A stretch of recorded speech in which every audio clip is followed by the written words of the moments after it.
Hey everybody. So, wanted to make a quick video for you about the kind of advice you might give to students who are dealing with anxiety. As we get to this point in the semester, you're going to see more and more of that. And some people may come in just for anxiety, others, it may just sort of come up, as they're going through their session. But there's a few things that we want to sort of standardize and all do the same way. And the first one is to normalize being nervous. So these clients need to know that because they're nervous, they are in fact normal. The people who aren't nervous at all may be a little different. But if they are nervous, it's completely fine. There's a tool out there called the Personal Report of Communication Apprehension with 24 questions. You see the PRCA 24 at the bottom. But this is made to measure how nervous people are, and most people, when it comes to public speaking, score right in the middle. So it's not like most people aren't very nervous or most people are very nervous. Most people are just nervous about speaking. So it is normal. They should know that. Then I like to tell everyone who's dealing with speaking anxiety about this tip, the illusion of transparency. For me, this is the best advice I've been given personally on speech anxiety or apprehension. And the way it works is simply to say that when you're a speaker, when our clients come in, tell them that when they're in front of that room, it's always going to feel worse to them. They're going to feel like, boy, people know I'm nervous. But it always feels worse than it looks to the audience. That audience doesn't know what's going on inside your body unless you tell them. They can't see the rapid heartbeat, the churning stomach, the temperature rise. They can't. Now, sure, if you sweat a lot or your voice shakes, I mean, there's some things we can work on to get around those or at least manage those. But those are really there's only a few external symptoms, right? They are a couple, but most of the time it's internal. People need to know they're not transparent. It just feels that way. Now, the next idea here, that's just sort of two important starting points. Nervous is normal and it's never as bad as it seems. After that's out of the way, two other things to consider. First of all, we need to think about our clients as individuals. And to do that, we need to ask them what their specific symptoms are of speech anxiety. And what they can do when they tell us this is we can help them make a plan to manage that feeling that's associated with the anxiety. So, for example, if they're the type of person who gets a nervous stomach, we might tell them to eat light that day, to maybe take something over the counter, whether it's a Tums or a Rolade or an Imodium or whatever works, Pepto for them. Again, probably want to reduce maybe the caffeine intake that can make your stomach, a little more upset. Anything that they know is questionable for their stomach should be avoided on presentation day, or at least until it's over. Next up, you've got people who sweat when they get nervous. Very common. You see the guy in the middle picture there on the slide with his big sweat stains underneath. Remember, when we sweat when we're nervous, it's not because of the temperature in the room, okay? It's because of the mental processes that are going on that are making us feel panicked. And so you can't stop the sweating. I mean, you could be in a freezer and you'd still sweat. But what we can do is cover it, make it less noticeable. So it's not that these folks should dress with cooler clothes, they should just wear thicker or darker clothes. And that will help absorb and or hide the sweat, because again, it's not like we can just give them the piece of advice that will stop it from happening with any of these. Nervous shaking, maybe your hands shake. Tell them, remember to gesture more. Now, that doesn't mean that you need to make it like an interpretive dance about their topic or they're like landing planes and no, but tell them be purposeful with your gestures. So, if they want to tell us something is small, they can show us, or large, count things, show us, things progress. They started here, they came to this other point, and they finished up on this side. Lots of different options. Again, there's no need for sort of mindless gesturing, but just being aware of your hands and gestures in that way can help with the nervous shaking as well. Last but certainly not least, the rapid heartbeat. So if your client gets this symptom, you may again advise them to stay away from things that will make their heart go faster, like coffee that day or caffeine, other stimulants. Unless they're prescribed, of course. You don't want someone who's on like ADHD medication, for example, skipping it that day because they think it's going to have this adverse effect. We're not in that business, so we'll stay out of the medical. But with the rapid heartbeat, common sense tells you avoid caffeine, avoid being late that day so that you're running.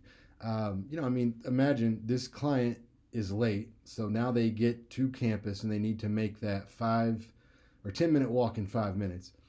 They're late, by the way, because they went to Starbucks. And so they're running now to get to the room. They get in there, they're thirsty, they take a big drink of coffee, their heart's going up and up and up. Now they get nervous to speak. They could die. Like, don't set yourself up like that, client, to fail. So think ahead. It could even be as simple as laying out your outfit the night before so that you don't start your day with this panic of what am I going to wear for this presentation. Just help them try to remember to think ahead. Now, those tips are very specific, and ask your client what their symptoms are. They may have one or more, and then help them work through that. If there's not on this list, ask me about it. We can definitely help them. But there are other things that might be helpful. Just like if you go to the doctor and they know exactly what your problem is, they might give you a very specific antibiotic or something to target that specific illness. But if they're not sure what it is, they just generally know that it's like a bacterial infection, they might give you a bigger, more broad spectrum antibiotic. And so that's what these next tips are. They're kind of for everybody across the board. Again, none of this is magical, but it helps. First one, gain speaking experience. Now, they don't have to go and set up a lectern on campus and start yelling at the clock tower. The Carolyn. But what they can do is gain speaking experience in practical ways. So asking questions in class, speaking up and doing like maybe announcements if they're part of a group, coming to the speech lab to practice. Hell, I think the best way to do this, honestly, here is if you go to Meijer and just start a conversation with the person in line with you. It's awkward. I don't like those folks, but if you can do that, you can do this. Next tip here, just in general, be prepared. The first time you do anything, it's tough, but the more you do it, the easier it gets. So do it a lot. Practice, stand up, speak out, be as realistic as possible. And of course, come let us help you practice at the Speech Lab.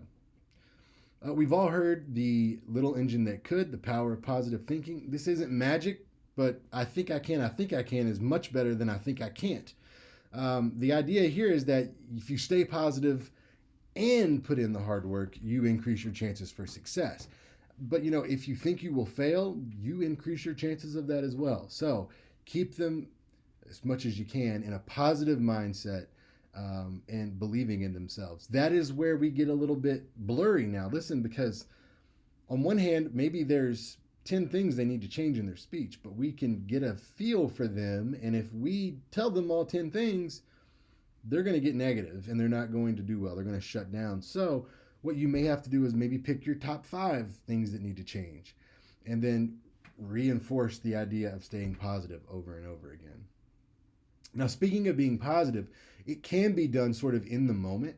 So if you think about athletes, you see the images here. The guy with the golf club hasn't hit the ball, but it looks like he just did. But you see it down there on the bottom. He's taking a practice swing.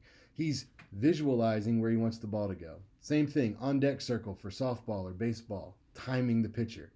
Then you've got the free throw shooter here who's paused, watching the ball go through the basket before the ball goes through the basket. So it's a good thing for athletes. It can be used by speakers right before you speak, or even if they're the really nervous folks that are, staying up at night, like the night before, it's tough to get any sleep because they're so nervous. Stay positive. Imagine yourself speaking successfully and help that to replace those negative thoughts of you're not going to be able to do it. One big one here is not to expect perfection. There is just no such thing in speech world. The I Have a Dream speech is, in my expert opinion, the best speech ever given by the best speaker we've ever heard. at least things that we have recorded records of. And even in that speech, if you study it, you find that he went off script in a way that probably wasn't planned at least twice. Now, you could call those mistakes if you want, but the idea here isn't to tear down the I have a dream speech. It's to tell you that if the greatest speaker giving the greatest speech made two mistakes, what do you think our clients will do? Tell them that story. Tell them that it's fine to be nervous and that nothing is perfect in speech world, not even the best speech. They shouldn't expect it of themselves either. The biggest area where people go wrong on this is that they make something minor into something major. And so they will maybe forget where they were for a minute and then start apologizing and getting flustered. Instead, just tell them, if you do that, don't worry. Just be quiet, find your spot, and continue. Similar, if you are a little nervous and it's something that you can deal with, but you feel it, you don't need to say, oh, sorry, everybody, I'm really nervous. I'll do my best. Like, we don't need to know that. You can just keep that to yourself. So don't announce it. And if you make a mistake, if you say something wrong, move on. Maybe you need to correct it. Great. Do it quickly and move on. That's the thing. Keep it moving. Last but not least, other just some important tips. Be in your top condition here, best condition. Don't be hungover or whatever. Deep breathing techniques work. Like 4 square breathing is what I like. So here's one that you might do with a client. They could do this while they're waiting to speak. You blow everything in your lungs out, or roughly everything, and then you breathe in for 4 seconds, hold it for 4 seconds, breathe out for 4 seconds, and then hold it empty for 4 seconds. And what you're doing there is sort of counting to 4, and you're breathing, holding, breathing, holding, breathing, holding. It works physiologically because you're limiting the oxygen going into your body, so everything kind of slows down. But also, you're replacing the negative thoughts with the counting to 4 over and over again. It works. Another one that might work well for some clients before they speak would be to do some muscle flexion. So like your quads, under your thighs, tense those up as hard as you can and then just dead weight them. Not just limp, but dead weight. And that will be done a couple times, and that starts to move blood away from the upper part of your body, your brain, where you're feeling it, you're turning red and splotchy, and it moves it down. So that is something that can help you feel more relaxed. And of course, the last thing here is if you start strong, you're more likely to continue strong. If you don't start strong, it's hard to get there sort of later. So tell them to really practice that introduction. Try to do it, at least the attention getter, with no notes, so that they can feel confident about nailing that part. And then that can hopefully carry over into the rest of their presentation. Okay, so those are the big ones, the big 4 takeaways here. Ready? Here we go. Normalize nervous. You're nervous? Don't worry, you're normal. The second thing here, the illusion of transparency. It's never as bad as it feels in the eyes of the audience. The third, be specific, look for their symptoms and try to address those individually. And last, don't forget, maybe if they need it or if they don't know a symptom or you just want to give them every tool possible, give them some of those more broad spectrum approaches, and that might help them get past that hump. Speech anxiety and apprehension is never going away. It gets better, but I've been speaking professionally, professionally for maybe 16 years and competitively for 21, 22. I still get nervous. I still have speech anxiety. It just is different as you get more and more familiar with it. You know what to expect and you can manage it. Not make it go away, manage it. All right. I hope this all makes sense to you and that you're able to use it and help somebody get over this. If you need more information, let me know always. Or if there's a symptom that comes up that you don't know what to tell them about it, don't guess, just text me and we'll figure it out. All right, everybody, I will talk to you soon.